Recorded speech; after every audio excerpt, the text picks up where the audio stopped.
नमस्कार शेतकरी बांधवांनो, आज आपण एका महत्त्वाच्या विषयावर बोलणार आहोत। पावसाळ्यात सूर्यफूल पीक घेणे हे फायदेशीर आहे का, की त्यात काही धोके आहेत? चला तर मग या विषयावर सविस्तर समजून घेऊया।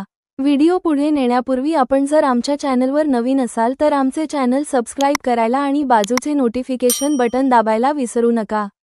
सूर्यफूल हे एक बहुउपयोगी पीक आहे जे खरीप, रब्बी आणि उन्हाळी अशा तिन्ही हंगामात घेता येते, कारण ते सूर्यप्रकाश आणि तापमानास फारसे संवेदनशील नाही। मात्र पावसाळ्यातील विशिष्ट परिस्थितीमुळे काही फायदे आणि तोटे जाणवतात। सूर्यफूल पीक पावसाळ्यातील फायदे: पाण्याचा ताण सहनशीलता: सूर्यफुलाची मुळे जमिनीत खोलवर जातात, ज्यामुळे ते पाण्याचा ताण सहन करू शकते। त्यामुळे पावसाने दिलेला ताण किंवा कमी पाऊस पडल्यास हे पीक उपयुक्त ठरू शकते। मध्य हंगाम दुरुस्ती: जर पावसाने दिलेल्या ताणामुळे किंवा उशिराच्या पावसामुळे इतर खरीप पिकांची पेरणी करता आली नाही, तर सूर्यफूल एक उत्तम पर्यायी पीक म्हणून लागवड करता येते। जुलै महिन्याच्या अखेरपर्यंत पेरणी केल्यास चांगला फायदा होतो। विविध प्रकारच्या जमिनीत लागवड: हलक्या ते भारी अशा सर्व प्रकारच्या जमिनीत सूर्यफूल चांगले येते।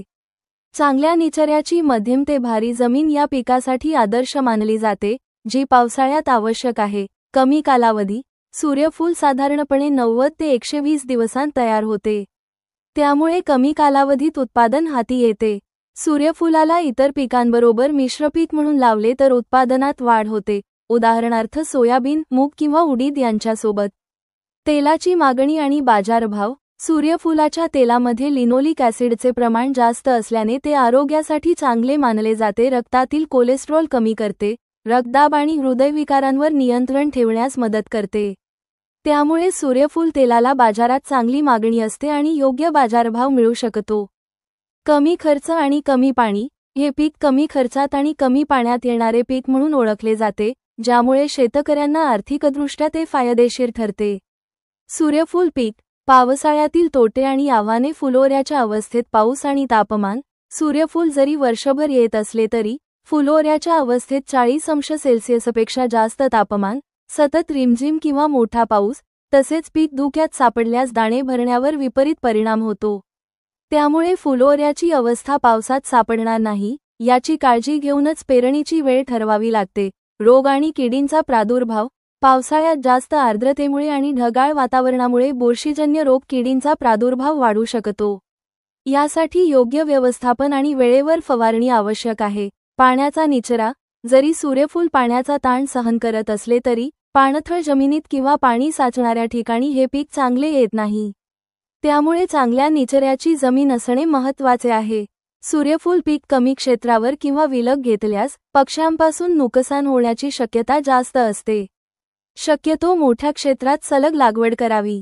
सूर्यफूल उत्पादन वाढीसाठी महत्त्वाच्या टिप्स: सूर्यफूल लागवडीनंतर पिकाची जोमदार वाढ भरपूर फुटवा यासाठी प्रगत रूट किटचा वापर करावा।